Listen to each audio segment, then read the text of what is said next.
मेरे भाइयों, अल्लाह के नबी सल्लल्लाहु अलैहि वसल्लम ने फरमाया, अय्युम इम्रातिन मातत व ज़ौजुहा अनहा राज़िन, जो औरत मर गई, जिस औरत का इंतकाल हुआ और इंतकाल के वक्त उसका पति उससे खुश था, उससे राजी था, तो वो औरत जन्नत के अंदर दाखिल होगी। मेरी माँ बहनें, पहली बात तो सुन नहीं रही हैं, और जो सुन रही हैं वो सुन ले। अल्लाह के नबी ने जन्नती औरत की पहचान बताई, अय्युम इम्रातिन मातत, जो औरत मर जाए, इंतकाल कर जाए, लेकिन इंतकाल करते वक्त उसका पति, उसका हस्बैंड उससे राजी था, उससे खुश था, फदखलतिल जन्ना, तो ये औरत जन्नत के अंदर जाएगी।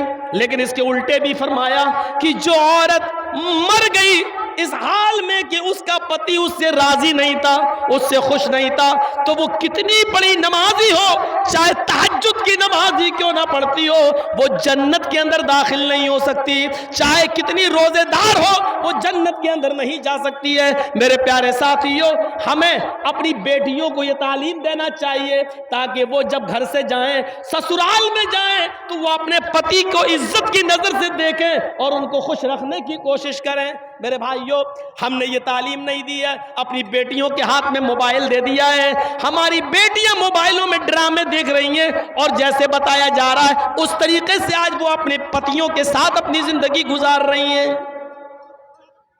हमने मजाक समझ रखा है इस्लाम को। सुनिए और गौर से सुनिए, हम अपनी बीवी के साथ खाना खा रहे हैं, सुन लो, आज मसले पे आ गए हैं और मेरा दिमाग अब इधर फिर गया है, तो अब सुनिए आप। हम अपनी बीवी के साथ, एक मिसाल है, आप भी सुनिए, हम अपनी बीवी के साथ खाना खा रहे हैं और खाना खाते ही के दौरान हमारी बीवी की बहन, साली, बीवी की बहन घर में आ जाती है और मेरी बीवी अपनी बहन को कह रही है, आओ आओ तुम भी खाना खा लो, आओ आओ कोई बात नहीं आओ, और साली भी बैठ गई। सुनो, कलेजा है तो सुनो, दिल और गुर्दे हैं तो सुनो। इस्लाम पानी और रंग की तरह, अगर हम इस्लाम को अपने अंदर बसाना चाहते हैं तो सुनो, बीवी की मौजूदगी में भी, बीवी की मौजूदगी में भी, बीवी के सामने भी हम अपनी साली के साथ बैठकर खाना नहीं खा सकते हैं। मेरी साली भी मेरे साथ बैठकर, मेरी बीवी की मौजूदगी में भी मेरे साथ खाना नहीं खा सकती है। इस्लाम हमारी बीवी की बहन को, हमारी साली को भी बीवी की मौजूदगी में भी बहनोई के साथ खाना खाने की इजाजत नहीं देता है।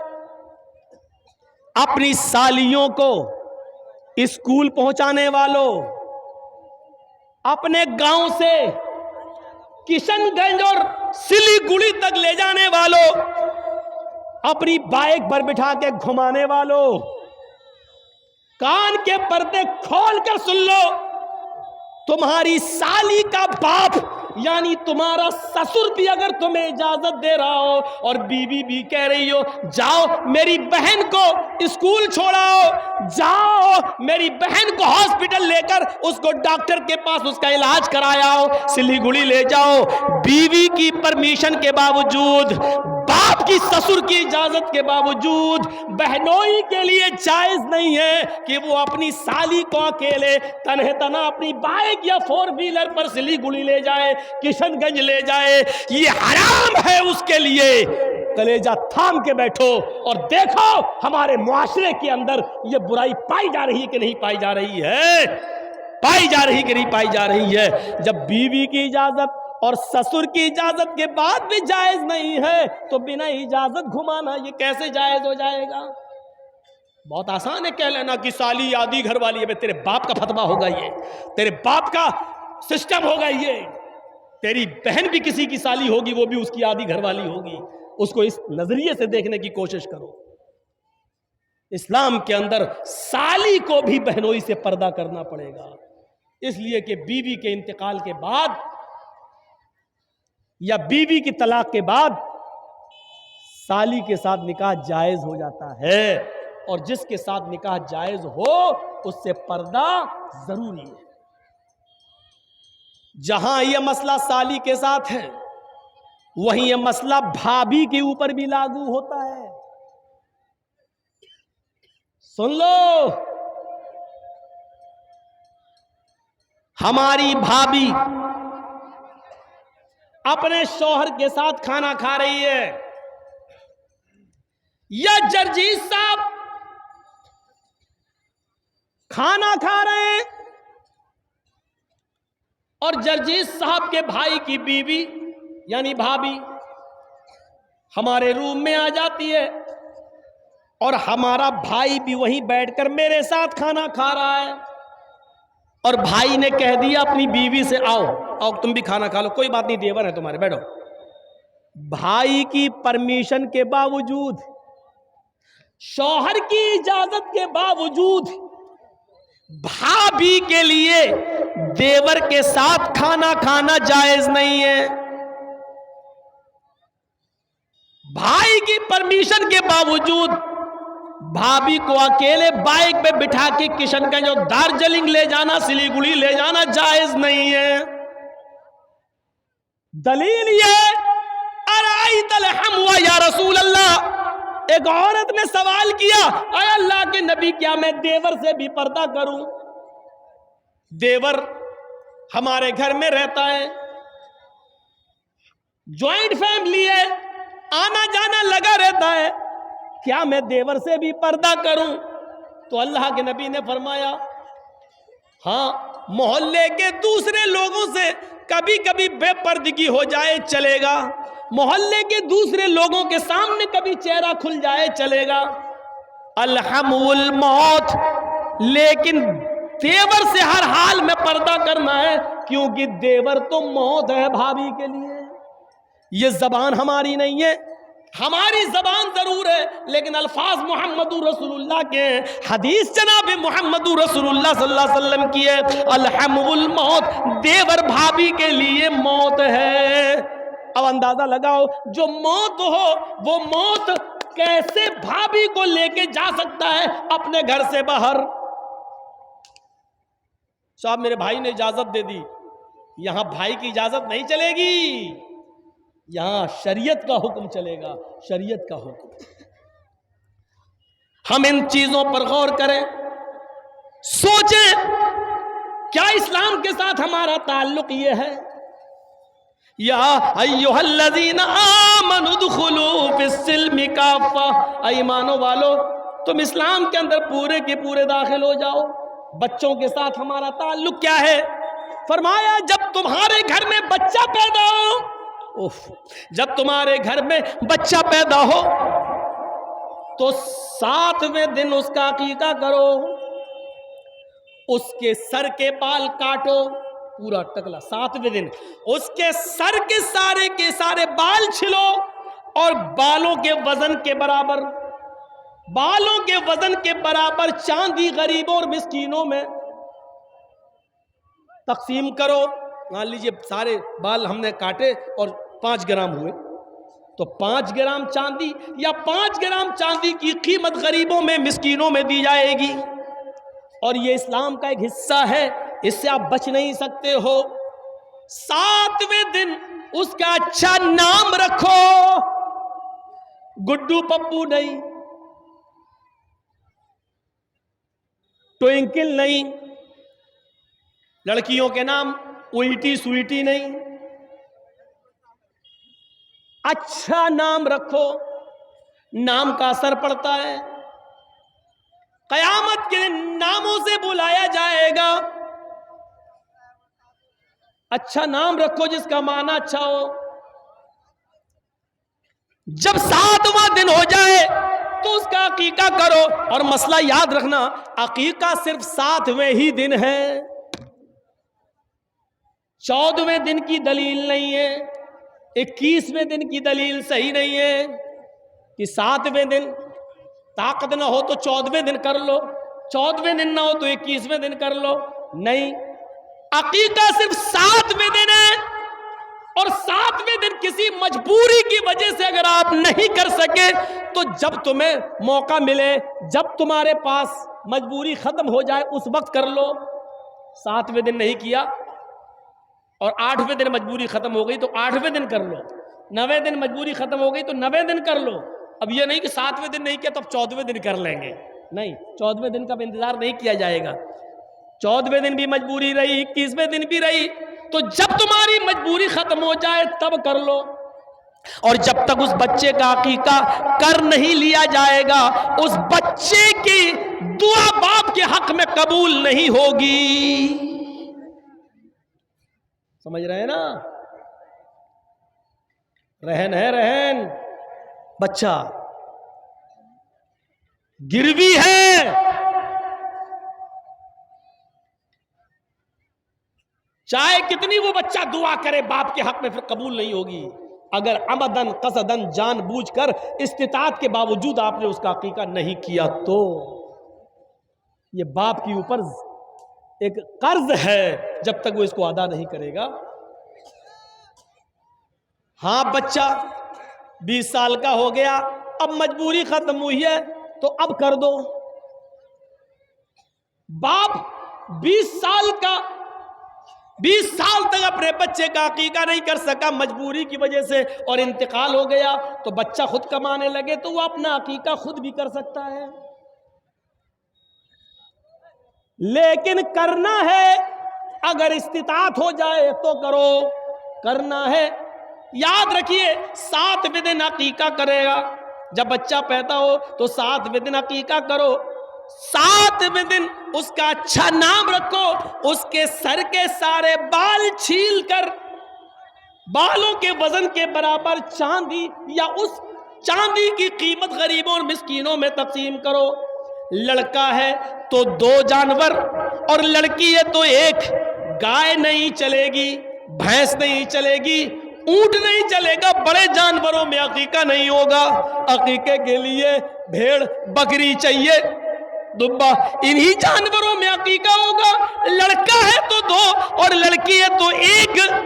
हाँ, अगर आपके पास मजबूरी है और लड़का पैदा हुआ है लेकिन 2 जानवर की कीमत नहीं है, 2 जानवर की इस्तिताअत नहीं है, 1 जानवर आप कर सकते हैं। अगर इस्तिताअत नहीं है तो 1 जानवर भी किया जा सकता है। इस्लाम में आसानी है, सख्ती नहीं है। अगर 2 लड़का है और हम गरीब हैं, 2 जानवरों की कीमत नहीं है मेरे पास लेकिन 1 की इस्तिताअत है, तो यहां इजाजत है शरीयत की तरफ से, तो तुम 1 ही कर दो, क्योंकि अल्लाह रब्बुल आलमीन किसी पर उसकी बोझ से ज्यादा, उसकी हैसियत से ज्यादा उस पर बोझ नहीं डालता है। लड़की है तो 1 है ही। मेरे भाइयों, फिर हुक्म होता है जब तुम्हारा बच्चा जबान चलाने लगे, कुछ थोड़ा थोड़ा बोलने लगे, तो सबसे पहले उसकी जबान से अल्लाह अल्लाह निकलवाओ। 6-7 महीने के बाद बच्चे थोड़ा थोड़ा बोलने लगते हैं, तो उसकी जबान से अल्लाह अल्लाह अल्लाह निकलवाओ। और जब बच्चे की जबान थोड़ी सही हो जाए तो उसको ला इलाहा इल्लल्लाह सिखाओ, उसको ला इलाहा इल्लल्लाह सिखाओ। हम क्या सिखा रहे हैं? 4 साल का हो गया, हैप्पी बर्थडे टू यू। कितना गधा है ये बाप, और मैं गधा कह दिया हूं। जिसको बुरा लगता रहे, जिसको मिर्ची लग रही लगती रहे। अब बताइए, गधे में अकल नहीं होती है? गधे में अकल होती है कहीं? हॉर्न बजाओ तो गधा वहीं आएगा जहां गाड़ी घूम रही है, टी टी और आएगा गाड़ी के पास। उसमें अकल नहीं है। ये बताओ, आपका बच्चा 5 साल का हो गया, आप उसका बर्थडे बना, हैप्पी बर्थडे टू यू। तेरा बच्चा अल्लाह की तरफ से 80 साल की उम्र लेके आया था, 5 साल उसकी कम हो गई है, अब उसकी उम्र 75 साल रह गई है और तू खुश हो रहा है। वो अपनी जिंदगी के 5 साल कम कर चुका और तू खुश हो रहा है। अगले साल वो 6 साल का हो गया, फिर तू केक काट रहा, वो 1 साल अपनी जिंदगी का और कम कर चुका, तू केक काट रहा, खुशियां मना रहा है। इससे बड़ा बेवकूफ और इससे बड़ा गधा बाप कौन होगा जो अपने बच्चे के जन्मदिन पर केक काट रहा है, 1-1 साल उसकी जिंदगी का कम हो रहा है और ये खुशियां मना रहा है। मैं समझता हूं इससे बड़ा गधा कोई बाप हो ही नहीं सकता। इतना बुरा लग रहा होगा जिन्होंने हैप्पी बर्थडे, अब है तो है, हम क्या करें। कुरान ने भी मिसालें दी हैं जानवरों की, उलाइका कला नाम बल हुम अज़ल, ये लोग चौपायों की तरह बल्कि उनसे भी ज्यादा गए गुजरे। कुरान ने मिसाल दी है, हम क्या करें। अब दुनिया जीफतुल मय्यत, ये दुनिया मरी हुई लाश है। वह तालिबुहा किलाब, और इस दुनिया के पीछे घूमने वाले, इस दुनिया की दौलत में मगन रहने वाले, इस दुनिया को तलब करने वाले और इस दुनिया को चाहने वाले कुत्ते हैं। तालिबुहा किलाब, अल्लाह के नबी कह रहे हैं इस दुनिया को चाहने वाले कुत्ते हैं, कुत्ते। अब हम क्या करें, अल्लाह के नबी कह रहे हैं, हम क्या करें। अकल जिसके अंदर नहीं होती है वो जानवर गधा है। अब गधे वाला काम हम कर रहे हैं। बहुत से गधे तो इतने बड़े पड़े हैं कि 85 साल की उम्र में भी अपना बर्थडे मना रहे हैं। 1-2 साल के और रह गए मरने वाले, फिर भी लंबी उम्र की कामना कर रहे हैं। इसीलिए फरमाया कि जब तुम्हारा बच्चा जबान सही कर ले, बोलने लगे, तो ला इलाहा इल्लल्लाह सिखलाओ। जैसे जैसे उसकी उम्र बढ़ रही है, अमल भी ऐसे ऐसे बताओ कि वो जन्नत के करीब भी होता जाए, जहन्नम के करीब ना हो, जन्नत के करीब जाए। अब हुक्म होता है ला इलाहा इल्लल्लाह सिखाओ। अब हुक्म होता है जब तुम्हारा बेटा 7 साल का हो तो उसको वुजू करना सिखलाओ, नमाज पढ़ना सिखलाओ, अपने साथ उसको उंगली पकड़ के मस्जिद में ले जाओ, उसको नमाज की आदत डलवाओ। कभी पढ़ेगा कभी छोड़ेगा, कभी पढ़ेगा कभी छोड़ेगा, कोई बात नहीं, सख्ती बहुत ज्यादा नहीं करना है, लेकिन लेके जाना है, आदत डलवाना है। अब 3 साल तक ये आदत डलवाओ। जब उसकी उम्र 10 साल की हो जाए तो अब सख्ती करोगे। जब वो 10 साल का हो और नमाज न पढ़े तो पीट पीट कर, मार मार कर उसको मस्जिद में ले जाओ। 10 साल के बाद फिर नमाज माफ नहीं है। 10 साल का हो जाए तो उसको मस्जिद की तरफ ले जाओ, उसको मारो। 10 साल का बेटा नमाज ना पढ़े तो बाप मारे, 40 साल का बाप नमाज ना पढ़े तो कौन मारे। दादा तो मर गया बेचारा, वो तो इस दुनिया में न रहा। याद रखो, जो 40 साल की उम्र में बाप नमाज नहीं पढ़ रहा है तो उसका 10 साल का बेटा कैसे नमाज पढ़ेगा।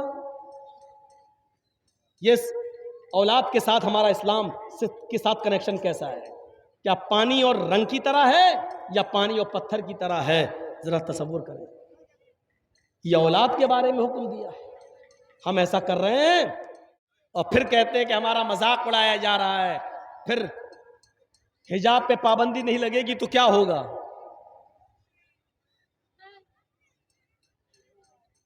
यही सब हालात हमें देखना पड़ेंगे, क्योंकि इसके जिम्मेदार हम खुद हैं।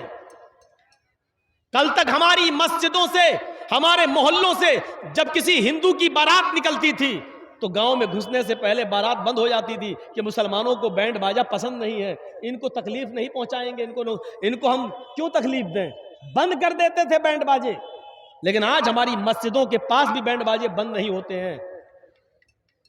नमाज हो रही होती है और बारात बजती हुई गुजर जाती है। क्यों? क्योंकि हमने अजानों के वक्त खुद अपने घर की टीवियां बंद नहीं की हैं, हमने मैच देखना बंद नहीं किए हैं। हमारी औरतें, हमारी माँ बहनें टीवी में सीरियल देखना जब से शुरू कर दी हैं तो गैर मुस्लिमों ने हमारी मस्जिदों के पास भी बैंड बाजे बजाना बंद नहीं किया है, बजाना शुरू कर दिया है। उसकी जिम्मेदार कौन है? इस हालात की जिम्मेदार कौन है? हम खुद इन हालात के जिम्मेदार हैं। याद रखिए, अब जो गलती आप करेंगे वो मिटेगी नहीं। एक उम्र होती है किसी गलती के मिटाने की। हमारा छोटा सा बच्चा स्कूल पढ़ने के लिए जाता है, नर्सरी, LKG, UKG, फिर फर्स्ट, सेकंड, थर्ड।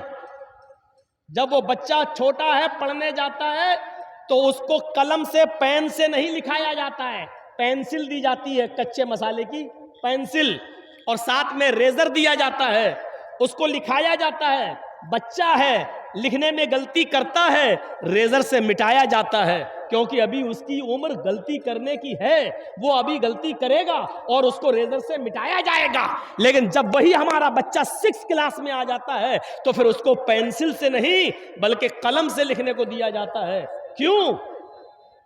ये मैसेज देने की कोशिश की जाती है कि अब तुम्हारी गलती करने की उम्र खत्म हो चुकी है। जब तुम्हारी गलती होती थी तो मिटा दी जाती थी, अब तुम इतने बड़े हो चुके हो कि अब तुम पेन से लिखोगे, सोच समझ कर लिखना। अब अगर गलती करोगे तो रेजर से मिटने वाली नहीं है।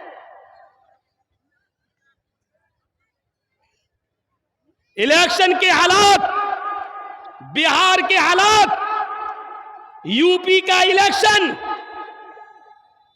और इन तमाम चीजों में हमारी बेवकूफी और हमारा पागलपन हमें बता रहा है कि अभी भी हम अपने आप को बच्चे समझ रहे हैं कि हम लिखेंगे गलत और मिटा दिया जाएगा। नहीं, इस वक्त होश के नाखून लेने की जरूरत है, इस वक्त दूरअंदेशी की जरूरत है, इस वक्त अक्लमंदी से काम लेने की जरूरत है, क्योंकि इस वक्त तुम जो गलती करोगे वो मिटेगी नहीं। मैंने कह दिया जो कहना था। अब भैंस का गोश्त खाने वाले होगे तो नहीं समझोगे, क्योंकि भैंस कुंद दिमाग होती है, और अगर भैंस के अलावा कुछ और खा रहे होगे तो समझ गए होगे कि मौलाना जर्जिस क्या कह रहा है और क्यों कह रहा है। जरूरत है इस वक्त अपने आप को यह सोचने की कि अब हमारी गलती मिटने वाली नहीं है। जो गलती हमने की है वो मिटेगी नहीं। यूपी वालों ने जो गलती की है वो अब मिटेगी नहीं, उसका खमियाजा 5 साल तक भुगतना पड़ेगा।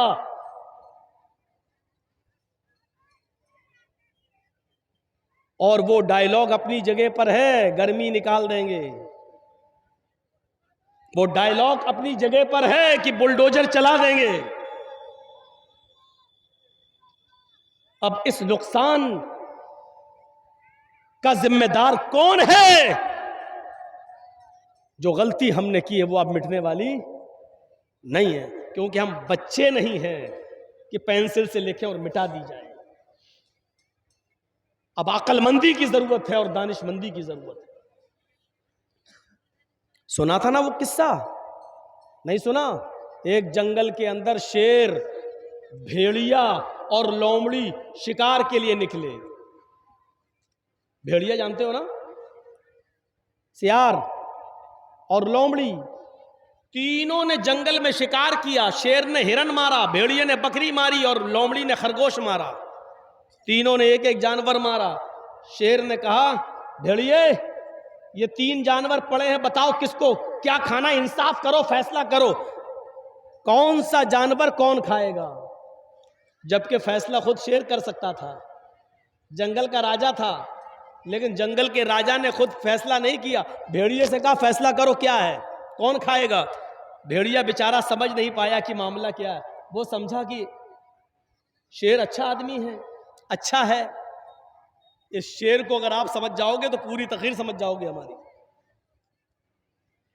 भेड़िए ने शेर की बात में भरोसा कर लिया। भेड़िए ने कहा बहुत आसान है फैसला। कहा क्या है? कहा साहब हिरन आपने मारा, आप हिरन खा लीजिए, बकरी मैंने मारी, मैं बकरी खा लेता हूं, लोमड़ी ने खरगोश मारा, लोमड़ी खरगोश खा लेगी। फैसला गलत नहीं था, फैसला सही था। फैसला गलत नहीं था, फैसला बिल्कुल सही था। लेकिन फैसला सुना किसको रहा है? जो खुद कानून और सब कुछ अपनी मुट्ठी में रखता है,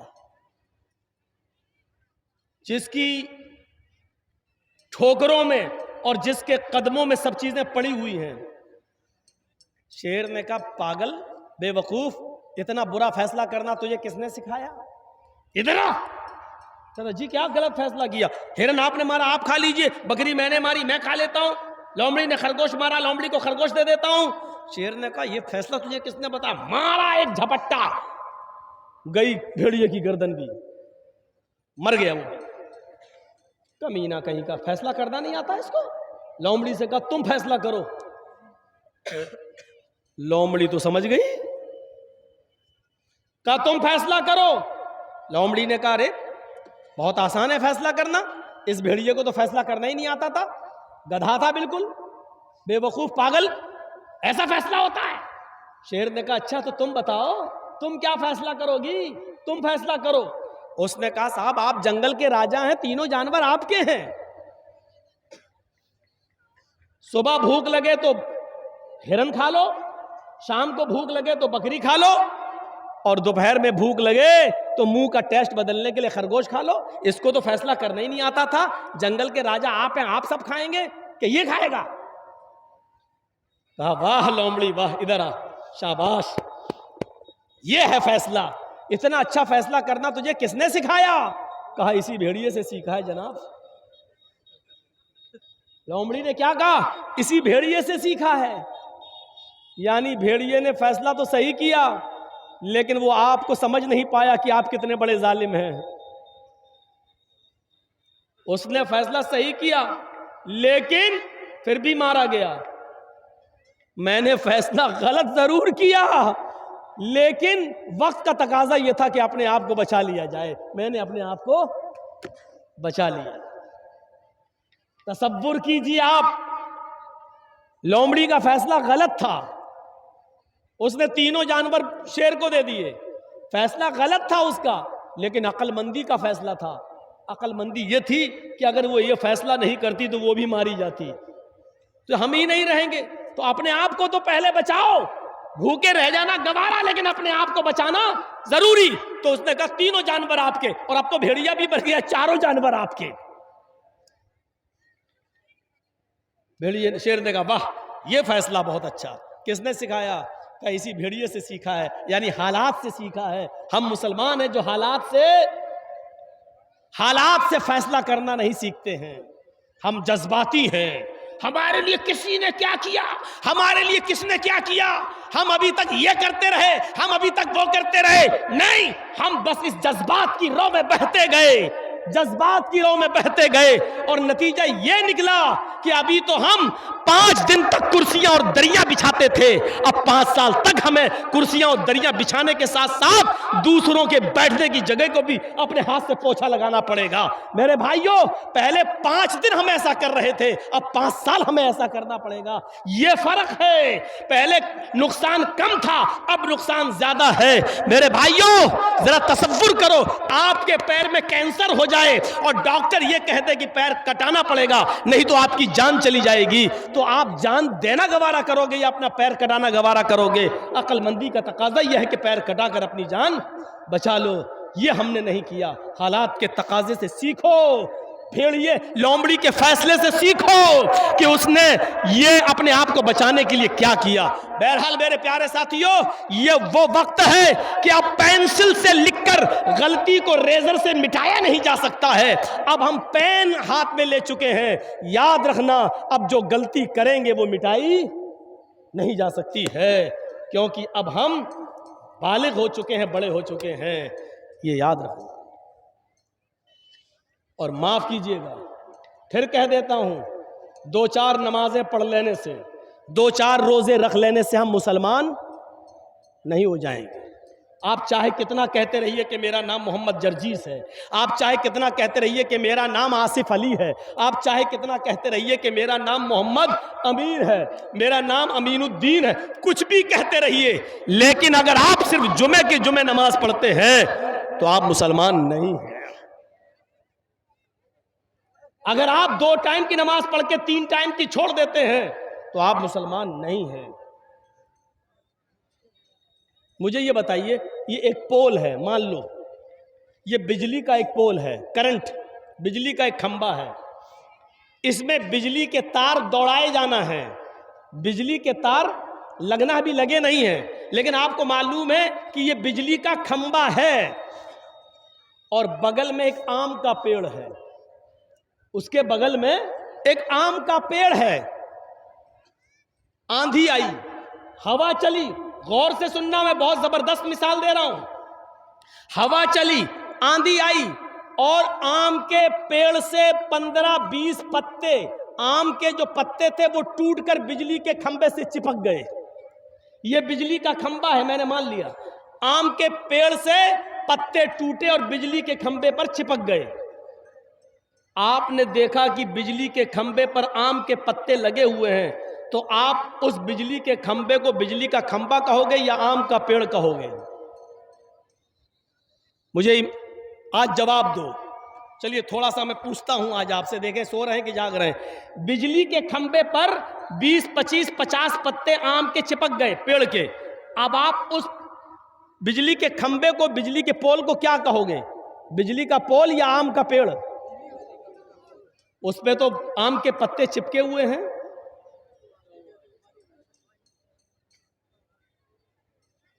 यही जवाब है ना। 2, 4, 10, 20 आम के पत्ते अगर पोल पर चिपक जाएं, तो उन 2, 4 पत्तों के चिपकने से बिजली का खंबा आम का पेड़ नहीं हो सकता है। तो 2, 4 नमाजें पढ़ लेने और 2, 4 रोजे रख लेने से हम पक्के मुसलमान कैसे हो सकते हैं? मुझे इस बात का जवाब दीजिए। आम के पेड़ को आम का पेड़ तभी कहा जाएगा जब वो अपनी जड़ में भी आम हो, अपने तने में भी आम हो, अपनी शाखाओं में भी आम हो, उस पर पत्ते भी आम के हों और उस पर फल भी आम का लग रहा हो, तब आप उसको क्या कहोगे? ये आम का पेड़ है। उसी तरीके से मुसलमान उसको कहा जाएगा जिसकी जड़ भी इस्लाम की हो, जिस जड़ के तना भी इस्लामी हो और उस तने पर जो पत्ते यानी जो इबादतें हो वो भी इस्लामी हो, उसका उठना बैठना चलना फिरना और खाना पीना शादी और ब्याह सब इस्लामी हो, तब कहा जाएगा कि ये मुसलमान है। और अगर ऐसा नहीं है तो माफ कीजिएगा, हम और आप बिजली के खंबे पर 15, 20, 25, 50 आम के पत्ते चिपके हुए उस बिजली के खंबे को आम का पेड़ कह रहे हैं, जो बिल्कुल हो नहीं सकता। इसी तरीके से 2, 4 नमाज और 2, 4 रोजा रखने वाले को मुसलमान नहीं कहा जा सकता है। इस मिसाल को याद रखिएगा। मौलाना मिसाल तो इतनी अच्छी दे रहे हैं, इसीलिए तो यूपी से बुलाते हैं आपको कि आप अकल में बिठा देते हैं हमारी।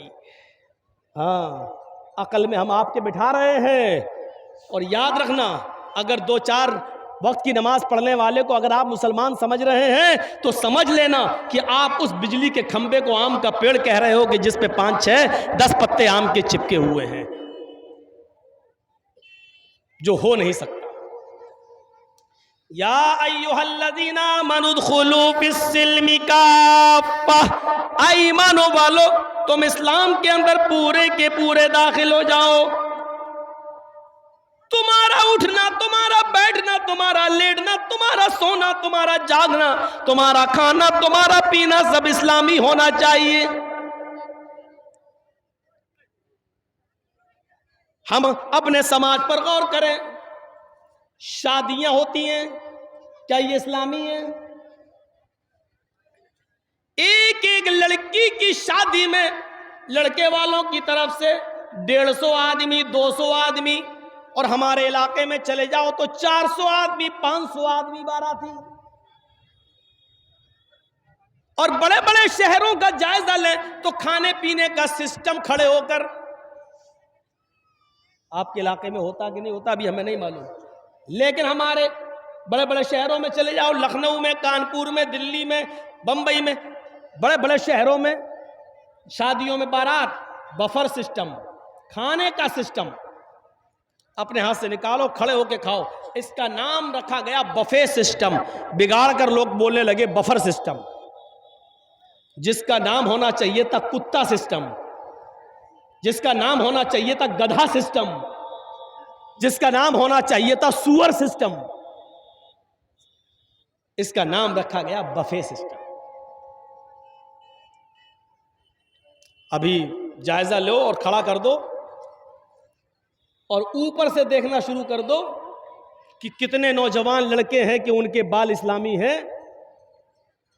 तो अभी आपको ऐसे ऐसे लोग मिलेंगे कि जिनकी यहां से बिल्कुल साफ, यहां से बिल्कुल साफ, यहां से बिल्कुल साफ, सिर्फ इतनी जगह पर बाल मिलेंगे, ऐसा लगता है जैसे मधुमक्खी का छत्ता।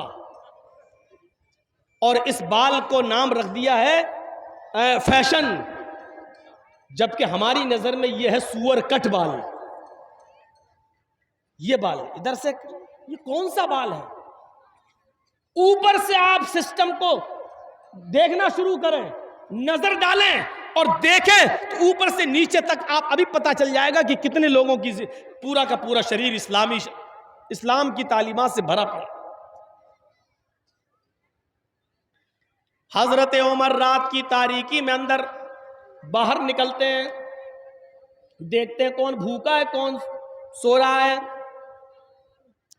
रात के अंधेरे में एक घर से किसी औरत की चीखने की आवाज आती है। वो औरत बुलंद आवाज से चीखते हुए नाम ले रही है कि मेरा शौहर मैदान जंग में कत्ल कर दिया गया है और अभी तक मेरी दूसरी शादी नहीं हुई है, ना मैंने की है। अब तो जवानी मुझे इतनी तंग कर रही है कि आज की रात अगर नज़र इब्ने हारिस होता, आज की रात अगर नज़र इब्ने हारिस होता तो आज मैं नज़र इब्ने हारिस को पकड़कर आज अपने चारपाई पर अपने बिस्तर पर ले आती और आज चारपाई के पाए टूट जाते, यानी आज मैं उससे हम बिस्तर हो जाती, उससे मिल लेती। हजरत उमर फारूक ने उस औरत के गुनगुनाने की आवाज अपने कानों में सुनी तो आपने मकान नंबर नोट कर लिया और चले गए। सुबह होकर किसी आदमी के जरिए उस औरत को बुलवाया और उस औरत से पूछा, क्या बात है, तुम्हारा हस्बैंड कहाँ है? का मैदान जंग में कत्ल कर दिए गए। तुमने दूसरी शादी क्यों नहीं की? क्या मुनासिब कोई लड़का नहीं मिला? तो ये बताओ कि तुम रात में ये अशार क्यों पढ़ रही थी? उसने कहा नहीं, मैं तो ऐसा नहीं पढ़ रही थी। उमर फारूक ने कहा मैंने अपने कानों से सुना है। तुम सबको झुठला सकती हो, मुझे नहीं। सही बता दो कि ये कोड़ा निकाला और कहा बताओ। तो कहने लगी हाँ, मैंने नज़र इब्ने हारिस का नाम लिया है। कहा नज़र इब्ने हारिस कौन है? कहा फला फला मोहल्ले में रहता है। क्या वो भी तुम्हें जानता है? जवाब दिया नहीं। कहा फिर तुम उसको कैसे जानती हो? कहने लगी वो मुझे बड़ा खूबसूरत लगता है, बड़ा हैंडसम लगता है और मेरा दिल उसके ऊपर आया हुआ है। इसका मतलब उसने तुम्हें नहीं देखा? कहा नहीं। कहा जाओ। फिर थोड़ी देर के बाद नज़र इब्ने हारिस को बुलाया हजरत उमर ने और पूछा कि आखिर तुम्हारी खूबसूरती की वजह क्या है? आखिर तुम्हारे ऊपर मदीने की औरतें क्यों मरती हैं? क्यों कोई औरत तुम्हारे ऊपर फरेफ्ता होती है? जब नज़र इब्ने हारिस आए तो हजरत उमर फारूक ने देखा नज़र इब्ने हारिस की खूबसूरती का राज क्या था? उनके आगे के बाल यहां होता ना, यहां से डाल के यहां बड़े हो रहे हैं। बड़े का मतलब ये होता ना, ये तो यहां के बाल उसके बड़े थे नज़र इब्ने हारिस के। हजरत उमर ने कहा ओ तो ये वजह है, ये तुम्हारे आगे के ये जुल्फ, ये आगे के बाल, इसकी खूबसूरती की वजह से मदीने की औरतें तुम्हारे ऊपर मरती हैं। एक आदमी के अंदर ये बस इतनी कमी थी, यहां तो एक दो बच्चे होंगे। सोचो तो सही, वहां एक आदमी ऐसा मिला। हजरत उमर ने कहा बारबर को बुलाओ, नाई को बुलाओ। कहा अमीरुल मोमिनीन क्या बात है? कहा तुम्हारे बाल काटे जाएंगे, टकला किया जाएगा तुम्हारे। कहा अमीरुल मोमिनीन मेरा क्या कसूर है? अगर औरत मुझ पे मर रही है तो वो मर रही, हमने थोड़ी उससे कुछ कहा, हम तो जानते भी नहीं उसको। कहा वजह ये नहीं है, उसकी सजा तो मैं नहीं दे रहा हूं, सजा इस बात की मिल रही है कि तुम्हारे आगे के ये बाल अगर इतने बड़े हुए ना होते तो वो औरत तुम्हारे ऊपर ना मरती। इस खूबसूरती की वजह से मर रही है। लाओ इधर, टकला कर दिया, पूरे हो गए गंजा, लग रहा है जैसे उम्रा कर लिया। का अमीरुल मोमिनीन आप कर रहे हैं फैसला तो मान रहा हूं, लेकिन मेरा दिल नहीं हो रहा टकला कराने का। कहा तुम्हारे दिल से क्या मतलब, अब पूरा टकला कर दिया। अब टकला करने के बाद फिर हजरत उमर ने एक काम और किया। क्या किया? एक सफेद रंग का अमामा, सफेद रंग का अमामा पगड़ी उनके सर पे बांध दी ताकि टकला ना दिखाई दे। लोग टकले का मजाक उड़ाते हैं, अब तो बहुत बड़े बड़े लोग टकले हैं। टकला होना कोई बुरी चीज तो नहीं है, कुदरती चीज है। बेचा हो गया तो कोई क्या करे। अब बड़े बड़े लोगों को मैंने टकला कह दिया, ये यूट्यूब वालों से बड़ा डर लगता है। हमने किसी का नाम नहीं लिया, ये फोटो भी बना देंगे, तस्वीर भी बना देंगे और लिख भी देंगे कि मौलाना जर्जीस ने इनको टकला कहा। ये इनका हरामीपना है, और इस हरामीपने से ये यूट्यूब चैनल वाले बाज नहीं आ रहे हैं, बाज नहीं आ रहे हैं। अब तो जलसा कमेटी वालों ही से कहना पड़ेगा कि आपके यहां यूट्यूब चैनल वाले आएंगे और ये आएंगे तो अब हम नहीं आएंगे, ये हमें अब कदम उठाना पड़ेगा, क्योंकि ये अपनी हरकतों से बाज नहीं आ रहे। इन्होंने बंगाल की इतनी तकरीरें डाल दी, मेरी ममता का जो प्रचार मैंने किया था, इतनी तकरीर डाल दी कि यूपी में मेरे ऊपर प्रचार पर रोक लग गई। यहां तक के पूरे प्रचार में आपने देखा होगा कि यूपी में मेरी कोई तकरीर नहीं हुई। ये इनके हरामीपने से, इन यूट्यूब चैनलों की वजह से।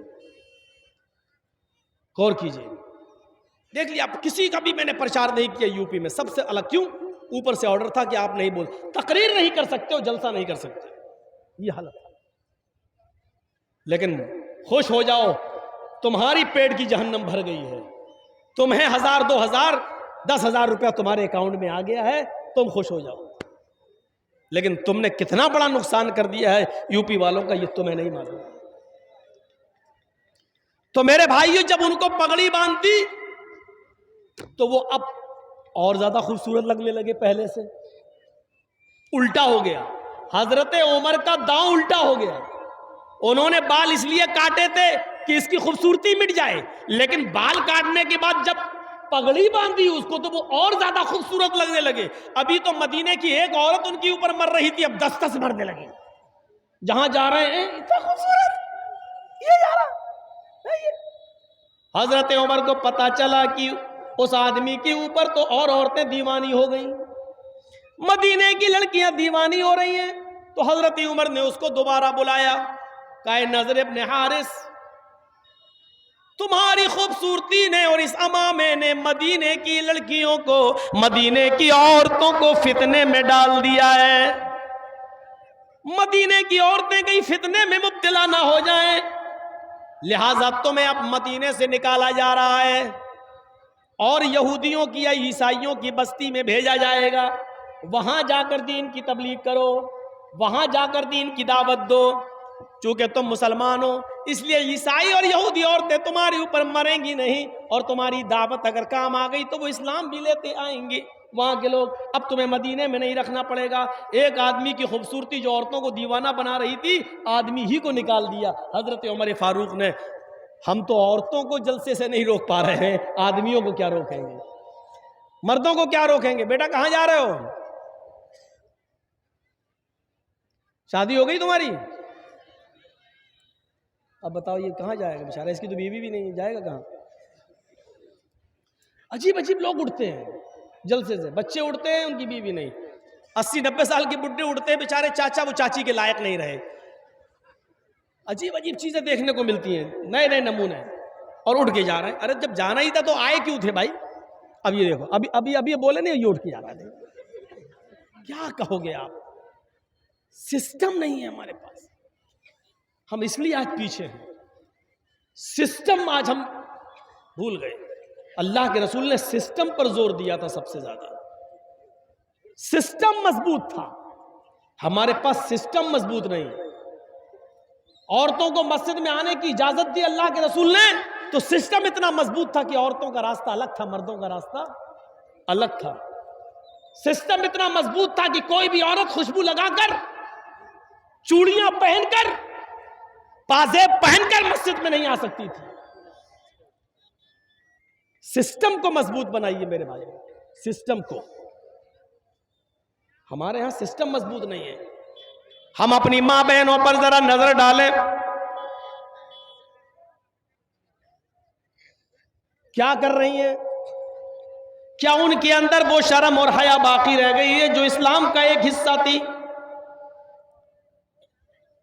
हमारा कुरान नबी की औरतों, नबी की बीवियों को भी हुक्म दे रहा है। अल्लाह, या निसा अन्नबी लस्तुन्ना कहदिम मिनन निसाई इन इत्तक़ैतुन्ना। आए नबी की बीवियों, गौर करो, आए नबी की बीवियों, आए नबी की औरतों, आए नबी की बीवियों, लस्तुन्ना कहदिम मिनन निसाई इन इत्तक़ैतुन्ना।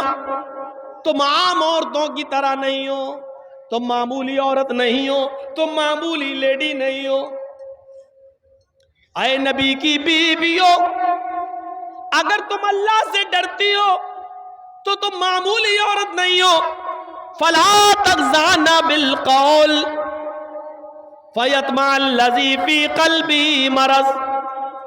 आए नबी की बीवियों, जब तुम्हारे घर में कोई सवाल करने वाला आए, तुम्हारे घर का दरवाजा खटखटाए, तुमसे गुफ्तगू करे, तुमसे बातचीत करे, फला तग़ज़ाना बिल क़ौल, तो तुम्हारे कौल में, तुम्हारी बातचीत के अंदर नरमी नहीं होनी चाहिए, तुम्हारे लहजे में नरमी नहीं होनी चाहिए, मिठास नहीं होनी चाहिए।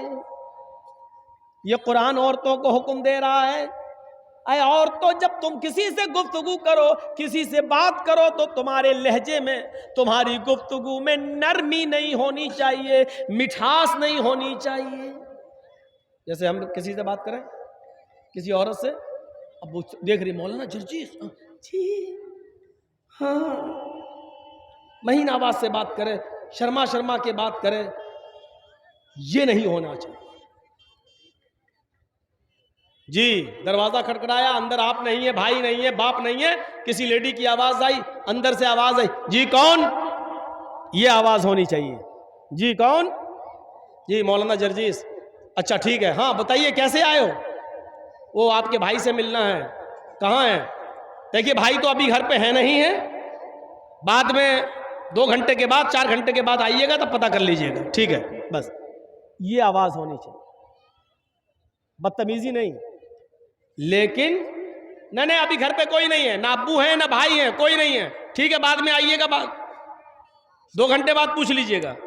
ठीक है शाम को आइएगा, पता लगा लीजिएगा। ये होना चाहिए। लेकिन होता क्या है, दरवाजा खटखटाया, बैल बजाई, पहले दरवाजा खोला, जी वो आपके भाई कहाँ हैं? जी वो तो नहीं है। आप कहाँ से आए? देखिए बातचीत बढ़ रही है। आप कहाँ से आए? किशनगंज से। और इतनी दूर से? आइए पानी पी लीजिए। जब तुम्हारे घर में कोई नहीं है तो तुम किसी को पानी पिलाने के लिए भी अंदर नहीं बुला सकती।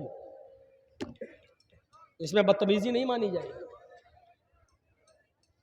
आपके घर में सब लेडीज ही है, कोई जेंट्स नहीं है, तो आप दरवाजा मत खोलिए। कौन? कहां से आए हो? ठीक है अभी भाई नहीं है, अभी अब्बू नहीं है, ठीक है बाद में आइएगा, शाम को आइएगा, तब मालूम कर लीजिएगा। ये अब खोल के कहो एक्सक्यूज मी, आइए पानी पी लीजिए। जब इस तरीके से तुम कहकर उसको आज अपने घर में बुला लोगी, आज तो तुम्हारे भाई से मिलने आया, 2 घंटे के बाद तुमसे मिलने आएगा।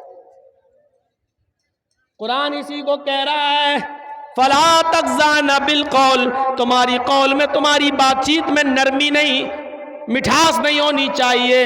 अगर तुम नरमी से और मीठेपन से बात करोगी, फ़यत्मअ अल्लज़ी फ़ी क़ल्बी मरज़, तो जो बीमार दिल वाला है, जो जिसका दिल कमज़ोर है, फौरन किसी लड़की की हल्की सी आवाज़ सुनकर पिघल जाता है, उसकी तरफ झुकने लगता है। इसको अल्लाह के नबी, इसको कुरान ने क्या कहा? मरज़। फ़यत्मअ अल्लज़ी फ़ी क़ल्बी मरज़, जिसके दिल में बीमारी होगी, इश्क की, मोहब्बत की, वो तुम्हारे बारे में तरह तरह के ख्यालात अपने दिमाग में रखने लगेगा। फयतमअल्लज़ी फी क़ल्बी मरज़, वो अपने दिल में तुम्हारे बारे में नए नए ख्यालात, नए नए तसव्वुरात अपने दिल में रखने लगेगा। इसलिए मिठास नहीं होनी चाहिए तुम्हारी आवाज में। ये अल्लाह रब्बुल आलमीन ने हुक्म दिया है। और औरतों को हुक्म दिया है अल्लाह रब्बुल आलमीन ने, वइज़ा सालतुमूहुन्ना मतान फसलूहुन्ना मिन वराइल हिजाब। हाय मोहम्मद के मानने वालों, आए मुसलमानों, जब तुम किसी घर में जाओ और घर में कोई मर्द ना हो और औरतें ही औरतें हो और तुम्हें वहां कोई चीज लेना हो, उस घर से कोई चीज हासिल करना हो, उस घर से कोई चीज तुम्हें लेना हो, वइज़ा सालतुमूहुन्ना मतान, अगर कोई सामान तुम्हें चाहिए, फसलूहुन्ना मिन वराइल हिजाब, तो पर्दे की ओर से मांगो, दीवार के पीछे से मांगो, दरवाजे के अंदर से मांगो। यानी औरतें दरवाजा न खोलें, सामान लेके आए, उतना ही गेट खोलें और सामान दे दें। सामान देते हुए, प्लेट देते हुए, बर्तन देते हुए या कोई भी चीज देते हुए अपने हाथों में सॉक्स, अपने हाथों में ग्लव्स पहन लें, ताकि तुम्हारे हाथ की कलाइयां, तुम्हारे हाथ की हथेलियां भी गैर मर्द को नजर न आए। ऐसे पर्दे की ओर से उनसे सवाल करो, फसलूहुन्ना मिन वराइल हिजाब, पर्दे की ओर से उनसे मांगो। और उनको भी चाहिए जो सामान देंगे वो पर्दे के पीछे से तुम्हें दें, यानी सामने ना आए। ये कुरान कह रहा, कुरान जलसों में भी सामने आ रही हो तो क्या हाल होगा, दुकानों पे घूम रही हो और हम जलसे करा रहे हैं। साहब, सिस्टम हमारा मजबूत है, हमने रस्म बना ली है, अमली अक़दाम नहीं किया है। वहां अमली अक़दाम होता था। कैसे? एक नौजवान टखने से नीचे पैजामा पहने हुए था, उसका कपड़ा टखने से नीचे था यहां, और जा रहा था ऐसे। हजरत उमर ने देखा है टखने से नीचे, तो हजरत उमर ने उसको बुलाया, ए अंतहाइस। अब तर्जुमा सुनो। हजरत उमर ने कहा, ए नौजवान अंतहाइस। उसने पीछे मुड़ के देखा हजरत उमर से, मुझसे कह रहे हैं, कहां अंतहाइस? अंतहाइस का मतलब जानते हो? क्या तुझे पीरियड आ रहा है? क्या तुझे महीना आ रहा है? औरतों को महीना आता है ना, पीरियड। जो औरतें बालिग हो जाती हैं, जो लड़की बालिग, उनको एक महीने में चंद दिन ब्लड आता है, जो उसको पीरियड बोलते हैं, एमसी। तो हजरत उमर ने कितना खतरनाक जुमला बोला उस नौजवान को। सोचो, आप ये मत कहना मौलाना जर्जी इतना बेशरम ऐसी बात कह रहा। मैं नहीं कह रहा हूं, हजरत उमर ने कहा है। क्या कहा? अंतहाइस, क्या तुझे पीरियड आ रहा है? क्या तुझे महीना आ रहा है? तो उसने पीछे मुड़ के देखा कि कोई औरत तो जा नहीं रही है। हजरत उमर किससे कह रहे हैं? कहा पीछे क्या मुड़ के देख रहा है? तुझसे कह रहा हूं। हंसने लगा, मुझसे? मुझसे? हाँ। कहा आपका दिमाग सही है? कहा क्यों? कहा यहीजुर रजुल। उस आदमी ने कहा क्या मर्द को भी महीना आता है? है सवाल देखिए उसका। हजरत उमर ने से उसने कहा मुझे महीना, हल यहीजुर, क्या मर्द को भी महीना आता है? तो हजरत उमर ने कहा क्या मर्द भी टखने से नीचे पैजामा पहनता है? यानी कपड़ा टखने से नीचे पहनने का हुक्म अल्लाह ताला ने, नबी ने औरतों को दिया है, मर्दों को टखने से ऊपर पहनने का हुक्म दिया है। यहां से ऊपर रहेगा कपड़ा आपका, मर्द का टखने से नीचे, यहां तक कि पैर भी छिप जाए। औरतों को हुक्म दिया है कि वो नीची शलवार पहने, और जब चादर या नकाब लगा के जब बाजार या मायके या कहीं जाएं, तो ऐसी कंडीशन में इतनी नीची चादर हो जो आपकी चप्पल को भी छिपा रही हो, चप्पल भी नजर ना आ रही हो, और जमीन की मिट्टी से रगड़ खा रही हो चादर। इतनी नीची चादर होनी चाहिए, या इतना नीचा नकाब होना चाहिए, हिजाब होना चाहिए जो पैर की चप्पल को भी छिपा रहा हो। जाकर जो चंद औरतें बुर्का पहन के आई हैं, जरा उनके नकाब भी देख लीजिएगा, चप्पल तक दिखेगी। और याद रखना, औरतें घर से बाहर जाते वक्त घर में जो चाहे पहने, जिस घर के अंदर गैर मर्दों का आवागमन नहीं है, औरतें घर में जो पहनना चाहे पहने, कोई रुकावट नहीं है। दुपट्टा ओढ़े ना ओढ़े, ओढ़नी लें ना लें, बाल खुले रखें या बांध के रखें, नाइटी पहने ना पहने, जो चाहे। और गौर से सुनो, घर के अंदर जहां गैर मर्दों का आवागमन नहीं है, औरतें जो चाहे पहन सकती हैं, उनको कोई रुकावट नहीं है। लेकिन घर से बाहर अगर जाएंगी, घर से बाहर जब निकलेंगी, तो औरतें घर से बाहर निकलते वक्त चूड़ियां भी पहनने की इजाजत नहीं है, चूड़ियां भी नहीं पहन सकती। हर बजने वाली चीज मना है, कोई भी बजने वाली चीज औरत पहनकर नहीं जा सकती। अगर चूड़ी बज रही है तो चूड़ी पहनकर जाना गलत है। पाजेब, पायल पहनकर नहीं जा सकती अगर उसमें घुंघरू लगे हुए हैं तो। उसको आपके यहां क्या बोलते हैं? ऊंची हिल की चप्पल जो होती है ना, ऊंची हिल की पहन लेती हैं, वो नीचे गुटका लगा रहता है, थोड़ा सा नाटी कद की हो तो लंबी लगती है वो, और वो पहन के चलती हैं, तो वो सड़क पर वो चप्पल आवाज करती है, टक टक टक टक आवाज करेगी। औरत के लिए ऊंची हिल की वो चप्पल जो सड़क पर चलते वक्त टक टक की आवाज करे, वो चप्पल भी पहनकर चलना मना है औरत के लिए। जाहिर है वो चप्पल को टक टक टक टक करेगी, इधर उसकी चप्पल बोलेगी टक टक टक टक, उधर नौजवानों के दिल बोलेंगे धक धक धक धक। मना है। कोई भी खुशबू, परफ्यूम नहीं लगा सकती, घर में जो चाहे लगाए, लेकिन घर के बाहर कोई परफ्यूम नहीं, कोई इत्र नहीं, यहां तक कि खुशबूदार कोई चीज नहीं। अगर क्रीम में खुशबू है तो वो भी नहीं, पाउडर में खुशबू है तो वो भी नहीं, अगर कोई ऐसा तेल यूज करती है जिसमें खुशबू है तो वो भी नहीं।